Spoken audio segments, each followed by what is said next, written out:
नमस्कार, मैं द्वारिका प्रसाद पुरोहित, प्रवक्ता गणित, विद्यालय शिक्षा विभाग उत्तराखंड।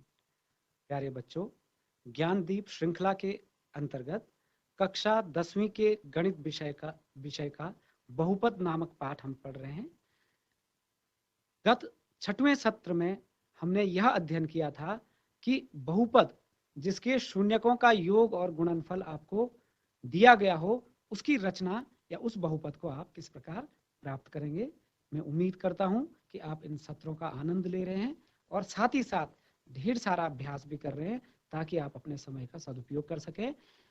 इसी बहुपद के पाठ को आगे बढ़ाने के लिए अब हम बोर्ड की तरफ चलते हैं। जैसे कि मैंने यहाँ पर टॉपिक आपके लिए लिख दिया है कि बहुपदों के लिए विभाजन एल्गोरिथम। तो बहुपदों के लिए विभाजन एल्गोरिथम पर हमने पहुंचना है। यानी बच्चों, अंकगणित में तो विभाजन आपने बहुत सारा किया है कि एक संख्या से दूसरी संख्या को कैसा विभाजित करते हैं। संभवतः कक्षा 8 में आपने ये भी सीखा है कि एक बहुपद से दूसरे बहुपद का विभाजन किस प्रकार करना है, और वो विभाजन की प्रक्रिया के आधार पर ही हम धीरे धीरे बहुपदों के लिए विभाजन एल्गोरिथम यानी इस टॉपिक पर पहुंचेंगे। तो मैं आपके सामने एक त्रिघात बहुपद का यानी थर्ड डिग्री पॉलिनोमियल का एग्जांपल रख रहा हूं और आपको उसमें दे दिया गया है, माना एक थर्ड डिग्री पॉलिनोमियल आपके पास है, एक त्रिघात बहुपद p of x equals to मैं उदाहरण के लिए ले लूं x cube minus 3x square minus x plus 3, और इसका एक जीरो आपको दे दिया है, एक शून्यक आपको दे दिया है। इसका एक जीरो है का एक शून्यक x बराबर 1 है। तो आपने ये ज्ञात करना है कि क्या हम इसके अन्य शून्यकों पर विचार कर सकते हैं। तो निसंदेह प्यारे बच्चों, अगर आपके पास त्रिघात बहुपद दिया है तो हम सहज रूप से जानते हैं कि इसके अधिकतम शून्यकों की संख्या 3 होगी।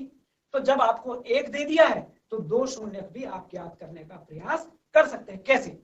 इसके लिए आप याद करिए, आपने कक्षा 9वीं में एक बात सीखी थी कि यदि p ऑफ x बहुपद का x बराबर a, जहां a कोई वास्तविक संख्या है, x बराबर 1 एक शून्यक है, तो उस बहुपद का x माइनस a एक गुणनखंड होता है।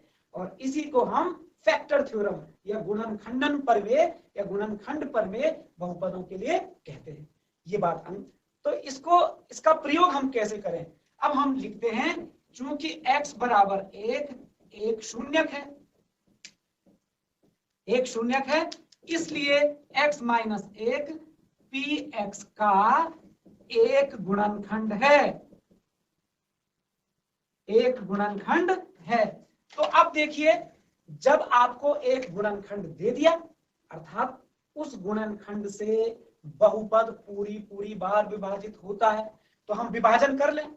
तो बहुपदों का विभाजन करने का क्या तरीका होता है कि जिस बहुपद में हम भाग दे रहे होते हैं, यानी जो होता है, उसकी घातों को, उसके पदों की व्यवस्था को देखते हैं कि क्या वो घटती हुई घातों के रूप में लिखे हैं। तो आप देखिए, यहाँ पर बहुपद बड़ा आदर्श क्यूब है, फिर सेकंड डिग्री टर्म है, फर्स्ट डिग्री टर्म है, फिर 0 डिग्री टर्म, यानी कि बहुपद को उचित रूप में लिखा है। तो विभाजन की प्रक्रिया को हम यहाँ पर इस तरह से जारी रख सकते हैं कि हमने x माइनस 1 से प्यारे बच्चों विभाजित करना है x cube minus 3x square minus x plus 3 को।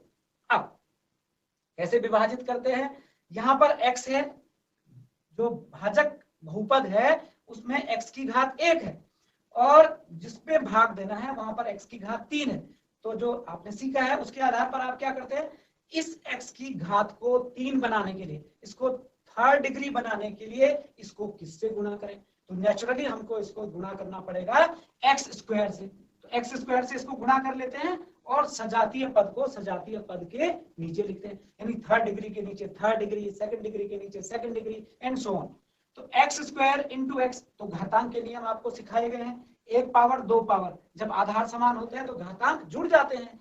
तो x की पावर 3 आ गया, x cube, x square into -1, this is minus x square. अब घटाने की क्रिया में आप चिन्ह बदल देते, माइनस इसको कर दिया प्लस।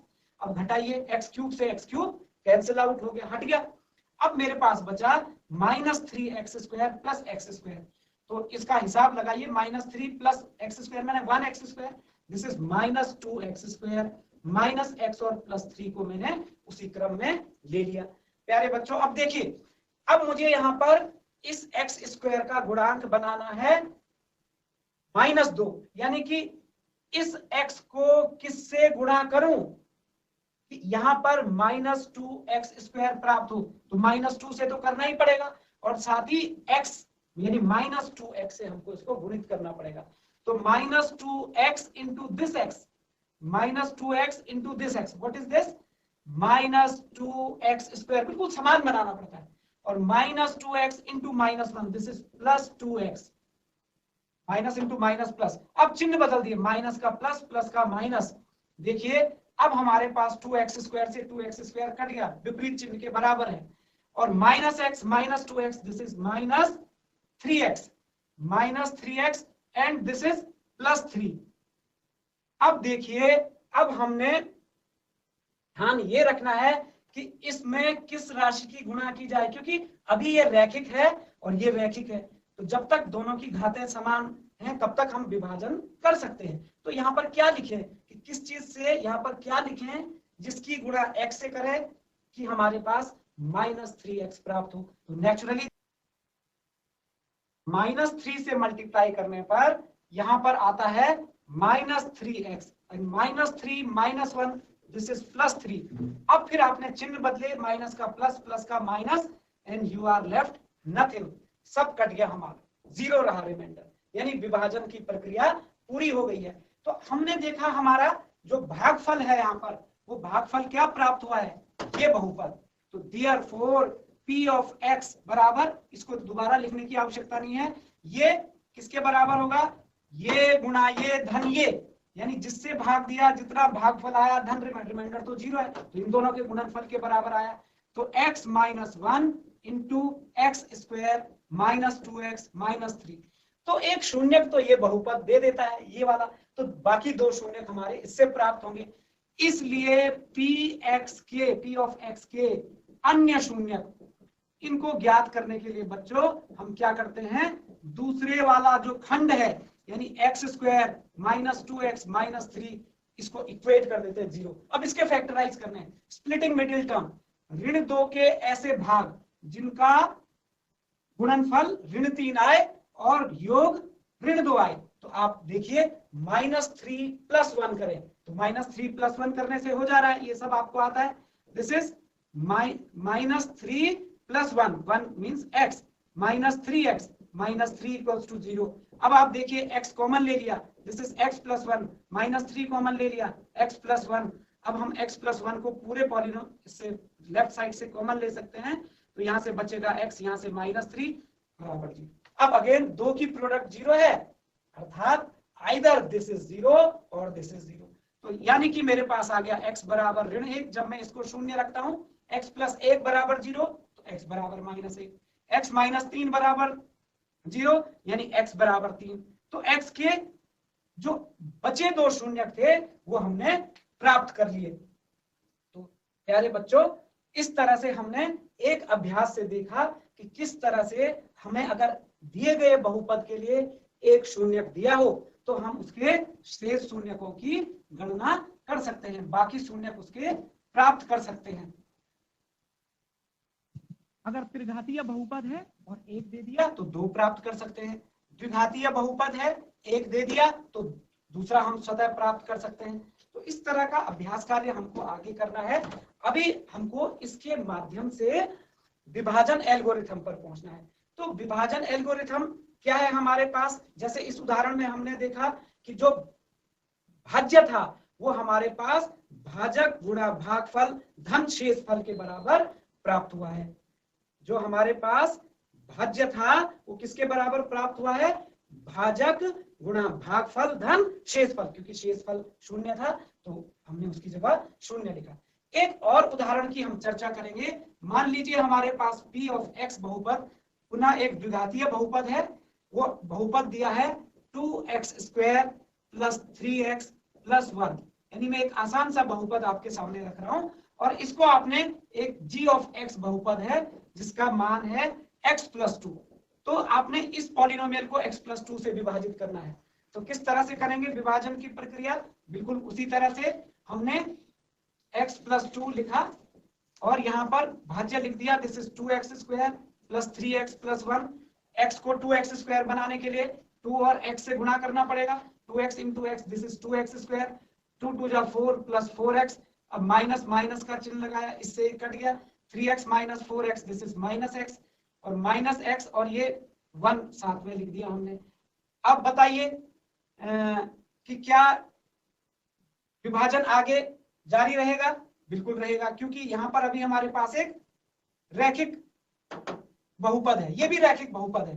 तो अब किससे गुणा करें हम? तो निश्चित रूप से इसको माइनस बनाने के लिए -1 से गुणा कर लेते हैं। तो ये कितना प्राप्त होता है? -1 into x, this is minus x, -1 into plus 2, this is -2। अब हमने चिन्ह बदलने हैं, देखिए माइनस का प्लस, ये कैंसिल हो गया, यहाँ पर 3। अब देखिए, क्योंकि जिस बहुपद से हम भाग दे रहे थे वो रैखिक बहुपद है, उसकी डिग्री 1 है और जो हमारे पास शेष फल आया उसकी डिग्री वो कांस्टेंट है। कांस्टेंट पॉलिनोमियल की डिग्री 0 होती है। तो जब डिग्री कम हो जाती है यहाँ पर आने वाले बहुपद की, तो हमारा विभाजन रुक जाता है, वही हमारा शेषफल होता है। तो ये शेषफल आ गया। तो प्यारे बच्चों, हम इस पॉलिनोमियल को किस तरह से लिख सकते हैं? Therefore p ऑफ x, अर्थात p ऑफ x था हमारा 2x² प्लस 3x प्लस 1 बराबर, ये किसके बराबर आया? ये गुणा गया ये, यानी x plus 2 into 2x minus 1, भाजक गुणा गया भागफल धन शेषफल। तो इसको मैंने कहा था कि ऐसी धारणाएं आपने अंकगणित के संदर्भ में भी की है। तो इसको मैं लिख देता हूं, भाज्य बराबर भाजक गुणा गया भागफल धन शेषफल या शेष। अब आप देखिए, पिछले और इसमें जरा सा तुलना इसलिए करनी है कि वहां शेष 0 था और जबकि यहाँ शेष 0 नहीं है, उसकी जगह कोई अशून्य संख्या आई है। तो प्यारे बच्चों, हम इस तरह से बहुत सारे अभ्यास कार्य कर सकते हैं जिनमें भी शेष मिलेगा उनमें इसी तरह का हमारा एक्सप्रेशन, इसी तरह की समीकरण लास्ट में प्राप्त होती है। और इसी से हम अपने जो डिवीजन एल्गोरिथम है, यानी जो विभाजन की एल्गोरिथम है, उसका कथन लिखते हैं। तो वो कथन क्या है? तो उसका कथन आप मेरे साथ लिखेंगे कि यदि p ऑफ x तथा एक दूसरा कोई भी नाम दे दीजिए g ऑफ x, कोई दो बहुपद है जहां degree of px is greater than equal two degree of g of x, अर्थात भाई जो px है वो ज्यादा घात का है, या हो गया ऐसा भी केस हो सकता है कि बराबर घात का है, लेकिन px की घात छोटी नहीं है, px की घात gx की घात से बड़ी अथवा बराबर है। तो क्या होता है? तो हम किस तरह से लिखते हैं? यदि ये कोई बात ध्यान, यदि p ऑफ x को g ऑफ x से विभाजित किया जाए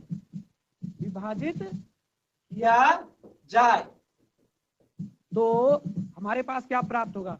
p of x equal to, मान लीजिए g ऑफ x नाम था इसका, और जो भागफल प्राप्त हुआ मान लेते हैं वो q ऑफ x है, q स्टैंड फॉर कोसेंट भागफल। तो भागफल का बहुपद q ऑफ x हो गया और जो शेषफल आया वो rx आया, r ऑफ x आया, यानी वो भी x का एक बहुपद है। अगर वो कांस्टेंट भी होगा, अचर भी होगा, तो अचर बहुपद हो गया।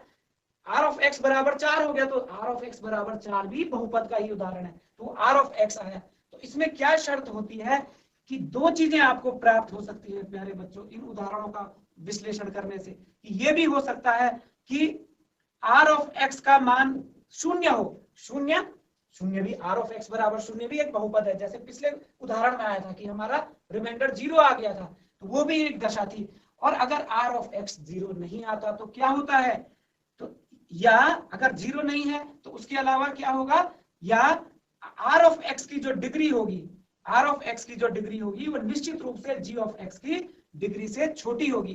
तो इसको हम किस तरह से लिखेंगे, DEG, DEG stands for degree, degree यानी घात, आर एक्स की घात सांकेतिक रूप से लिखने का तरीका, DEG with in bracket R of X, यानी degree of polynomial R of X is less than degree of polynomial जो हमारा डिवाइजर था, जिससे हमने भाग दिया था, उस बहुपद का नाम हमने क्या रखा था, जी ऑफ एक्स।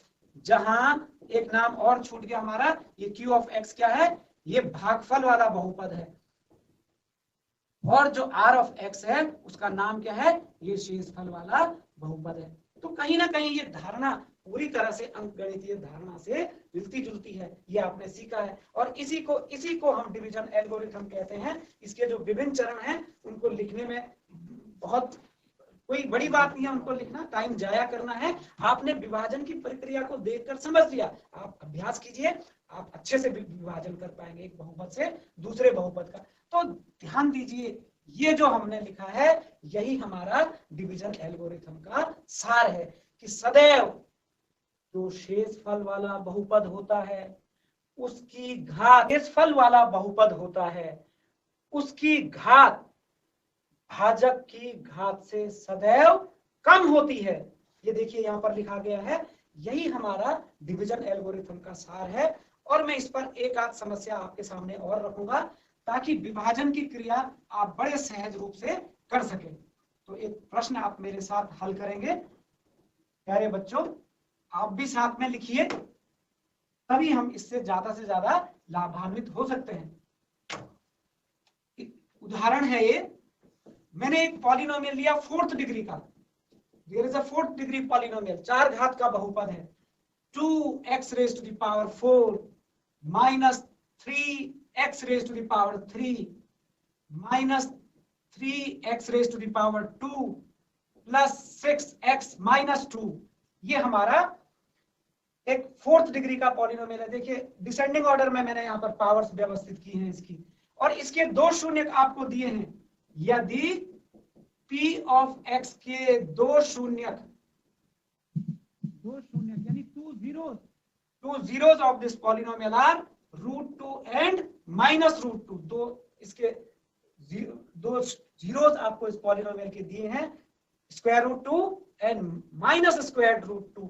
तो आपको क्या करना है, आपको इसके अदर कितने होंगे, इसके अधिकतम 4 zeros, 4 शून्य, 2 हमको दिए हैं तो 2 हम ज्ञात करेंगे। कैसे, इसके लिए आपने कक्षा 9 में जो सीखा है उसका प्रयोग, और जो अभी अभी हम विभाजन की प्रक्रिया कर रहे थे उसका प्रयोग करना है। तो अन्य 2 शून्य हमने ज्ञात करने हैं। ये प्रश्नवाचक चिन्ह है, यानी ये आपका क्वेश्चन। तो क्या करें भाई, चूंकि सॉल्यूशन स्टार्ट होता है इसका, चूंकि p ऑफ x के शून्य x बराबर √2 एंड x बराबर -√2 है। तो देखिए गुणनखंड प्रमेय क्या कहती है कि x बराबर √2 यदि इसका शून्य है तो x -√2 इसका एक फैक्टर होगा। तो यदि x बराबर √2 एक शून्य है तो x -√2 p ऑफ x का एक गुणनखंड है। और इसी प्रकार अब आप देखिए, पूरी बात ना लिख करके संक्षेप में लिख देते हैं, x प्लस √2 भी एक शून्यक है, एक गुणनखंड है। शून्यक से हमने गुणनखंड प्राप्त कर लिया कि p ऑफ x का x बराबर √2 जीरोस था, तो x -√2 एक फैक्टर हो गया, x बराबर -√2 दूसरा जीरो था, तो x प्लस √2 दूसरा गुणनखंड हो गया। तो 2 गुणनखंड हो गए। तो this implies that x -√2 into x plus √2 भी एक गुणनखंड होगा। इन दोनों का गुणनफल क्या आएगा, x minus Y into X plus Y करें तो ये आएगा x², अर्थात x² माइनस, यानी a plus B into A minus B, वही फॉर्मूला हम यूज कर रहे हैं।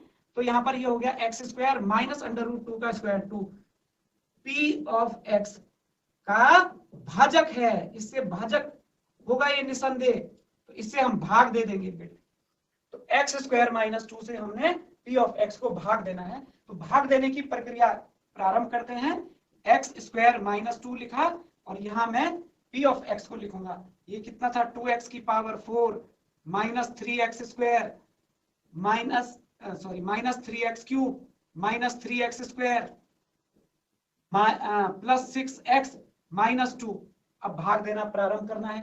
एक्स स्क्वायर को 2x की पावर 4 बनाना है, तो क्या आना चाहिए यहाँ पे 2x स्क्वायर, तो 2x square into x square, this is 2x की पावर 4, 2x स्क्वायर माइनस 2, तो 2 2 जा 4, ये कितना आएगा माइनस 4x स्क्वायर। आप देखिए हमको लिखते समय क्या ध्यान रखना है, सजातीय पद को सजातीय पद के नीचे लिखा जाता है। यहाँ पर सजातीय पद क्या है, एक्स क्यूब का एक्स क्यूब, लेकिन जब गुणा कर रहे हैं एक्स क्यूब आ ही नहीं रहा है, तो 2 2 जा 4 एक्स स्क्वायर, यानी एक्स स्क्वायर वालों को एक साथ लिखा। यहाँ पर आप अपनी सुविधा के लिए चाहो तो जीरो जोड़ के लिख सकते हैं ताकि आपको कंफ्यूजन ना हो। अब चिन्ह बदले भैया, यहाँ देखिए माइनस माइनस एंड माइनस का प्लस, ये कैंसिल आउट हो गया, दोनों कट गए। ये minus 3x square minus 3x cube minus 0, तो माइनस 3x क्यूब हो गया। यहाँ पे minus 3x square plus 4x square, तो हमारे पास बचा प्लस x स्क्वायर, और बाकी दो पदों को उसी क्रम में लिख लेते हैं 6x माइनस 2। अब देखिए अगला चरण क्या है, हमने इसको पुनः विभाजित करना है।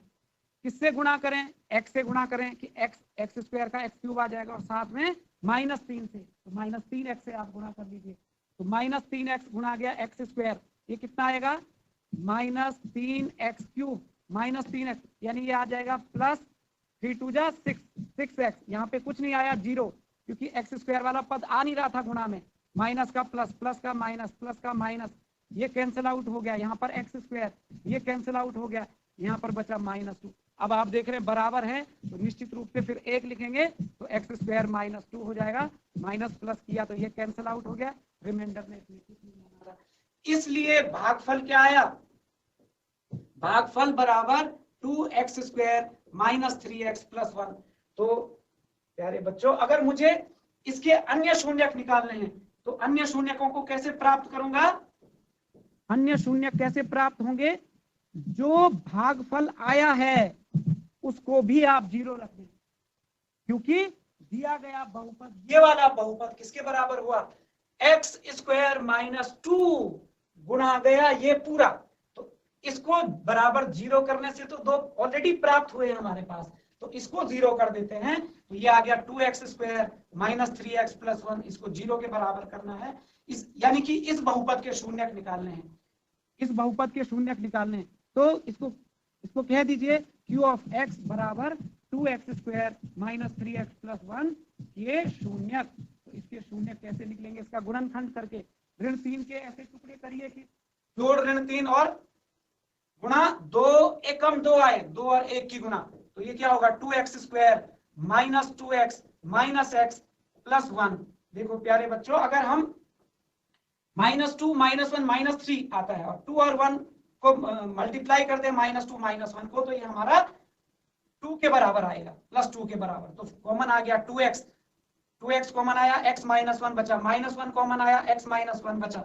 यहां लिख रहा हूं x माइनस 1 कॉमन लिया हमने, तो 2x माइनस 1 रहा। देखिए अब इसको 0 के बराबर कर लेंगे तो अन्य दो शून्यक हमारे पास निश्चित रूप से x बराबर 1 आया या x बराबर 1/2 आया, क्योंकि इसको 0 रखेंगे तो x बराबर 1, इसको 0 रखेंगे तो 2x बराबर 1, यानी x बराबर 1/2। तो इस तरह से हमारे दो शून्यक आ गए। तो आपके अभ्यास में, अभ्यास कार्य वाला जो आपका अंश है पाठ्य पुस्तक में ढेर सारे प्रश्न हैं, एंड आई होप आप खूब सारा अभ्यास करेंगे and enjoy your sessions. Thank you.